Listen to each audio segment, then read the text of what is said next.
Salut l'équipe, c'est l'heure du 8e épisode des indicateurs long terme pour pouvoir vendre ou acheter du Bitcoin. Alors celui-ci, c'est uniquement des zones d'achat. Donc c'est un indicateur qui est très connu sur YouTube, un peu moins sur TikTok. C'est pour ça que je vous le partage ce soir. Il va être très rapide. On se retrouve une nouvelle fois sur TradingView en weekly avec une bougie qui égale une semaine. Et cet indicateur, c'est le H-Ribbon qui est un indicateur qui est basé sur la difficulté de minage du Bitcoin. Je ne vais pas rentrer dans le détail, mais comme ça, vous le savez. Et il est très sympathique, c'est-à-dire que dès que vous avez une pastille bleue qui se forme, eh ben vous avez normalement un début de tendance haussière. Il s'est activé très récemment au moment où j'enregistre la vidéo. Il s'est activé en début d'année 2023 et regardez, depuis, on a fait une belle tendance haussière. Quand on va par le passé, pareil, il s'était activé quand on a eu une petite baisse sur juillet 2021 et derrière on avait une belle tendance haussière jusqu'au nouvel ATH du BTC, c'est-à-dire juste en dessous des 70 000 $.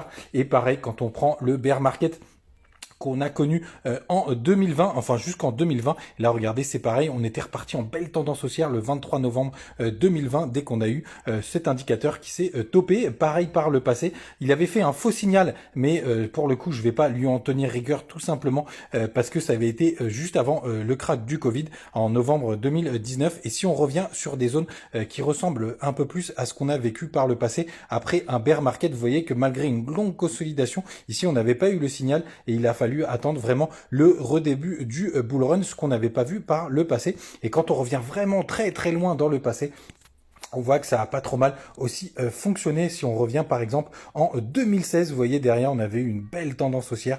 Bref, c'est un indicateur qui est vraiment sympathique. Par contre, il ne vous dira pas les gars, et ça c'est très important, quand est-ce qu'il faut sortir du marché. Donc encore une nouvelle fois, c'est qu'un indicateur parmi tant d'autres qui permettent d'être couplés sur du long terme. Voilà les gars, c'est fini pour cette vidéo. Encore une nouvelle fois, vous avez les liens en commentaire et en description sur YouTube, mais aussi sur TikTok, sur la page d'accueil. Vous pouvez rejoindre BitGet qui est l'exchange le plus simple pour pouvoir avoir des crypto-monnaies, puisque vous pouvez faire désormais des virements bancaires. Ou pourquoi pas acheter directement en carte. Vous avez tous les liens en description et on se retrouve très très vite pour un nouvel indicateur long terme, parce qu'il reste encore, je pense, au moins 3 épisodes de l'indicateurs long terme pour savoir quand vendre ou quoi acheter du Bitcoin et des cryptos. Salut!